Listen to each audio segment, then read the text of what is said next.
guys, welcome back to the StudyTube channel. I'm here, Holly, and I'm talking about food again, basically. I thought I would give you another recipe, and I just thought it was offensive to myself at the very least if I didn't talk about oats. I love oats, okay? So I thought I would give you a very quick and easy recipe for porridge or oatmeal, whatever you want to call it.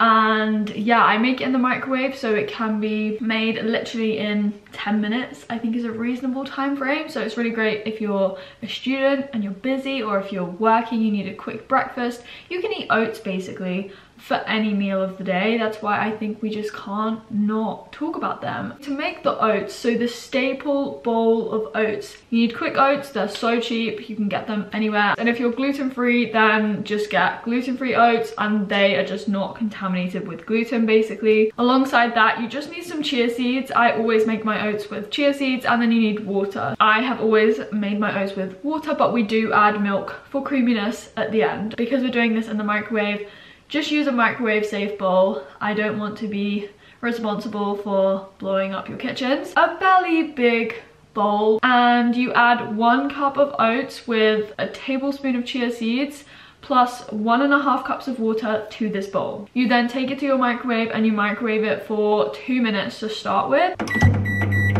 I should also say, and I should have maybe said this at the start, this recipe will make you really thick oats, okay? Thick oatmeal, because I love it thick. I just can't have runny oats, so if you prefer runny oats, this might not be for you. High power, 2 minutes, and then you take it out of the microwave, and they'll have started to swell and blow up, so you just want to mix it around for a bit, and then I usually put it back in the microwave for another 30 seconds at this point, and then you mix it again. After that, I then add one of my favorite powders ever, maca powder, but this is optional. If you don't have maca powder, or you don't really like it, then you don't have to add it.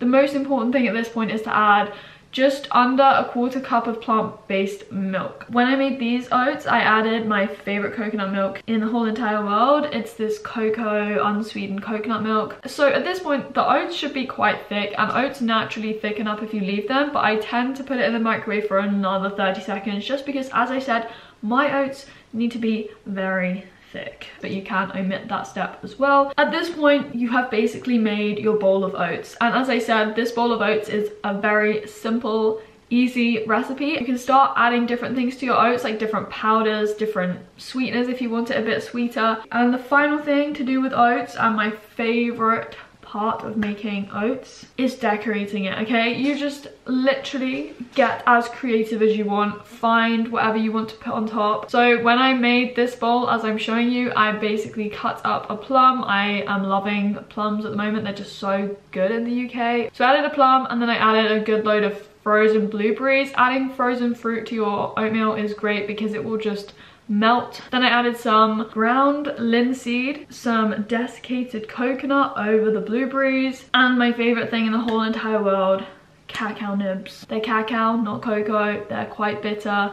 You might love them, you might hate them, I don't know, but I love them. And that was my bowl of oats today that I made. It wasn't too colourful. It just depends what we have in the fridge and what I'm feeling that day. But yeah, you can basically do what you want. I love going for vibrancy, so I did another day just make a different bowl of oats, and I thought I would add to this video a little bonus. I thought I would show you how to make, I'm gonna say fruit flour, because you can do it with fruits other than kiwi fruits, even though that's probably the most common fruit that's used. So you get a kiwi and you want to top and tail your kiwi, so take off the fluffy ends basically that you don't really want to eat. Just wash the fruit as well thoroughly first, because I do eat the skin of a kiwi fruit. I know that might be a shock horror to a lot of people, but you can eat the skin of a kiwi, okay? It's got a lot of fiber in it. You are not gonna die. I've eaten all of my kiwis pretty much with the skin on. You get a sharp knife, and you're going to go around the middle of the kiwi at an angle with your knife all the way through. This should make sense as I'm doing it. You just go around the middle of the kiwi, making these angular cuts. Then once you've been round one way, how do I even explain this? It's so hard without me doing it. You basically then twist your knife and you make cuts again through the fruit, but at the other angle. So you start to make a zigzag pattern around the middle, and those zigzags, you want to make sure that the cuts meet each other, so it's a continuous cut. okay? Hopefully this makes sense and you're still following. You should be able to grab the two ends of your kiwi and pull it apart, and you have, there you go, your 2 kiwi flowers. That's how you make a kiwi flower, but then as I said, you can use other fruits. So I've so far done it with kiwis, yes. Strawberries are a really pretty one. Strawberry flowers look so great. You can't do it with fruits that have a stone in the middle, obviously, because you'll hit the stone. I'm pretty sure that banana will also work. I just do it with bananas. I've never tried this. I'm trying it with banana. I reckon it will work. If this works. Oh my gosh! It's successful with bananas. But yeah, that's essentially how you make porridge, perfect porridge or oatmeal in the microwave. It's so easy, it's so quick, it's a staple recipe of mine. I hope you like it if you do try it. And yeah, as I said in my other videos on this channel, I will be making some more recipe style videos, I suppose, but I also will be doing biology content. Leave your suggestions down below if you have recipe suggestions or biology topic suggestions for me to talk about, and I will be back.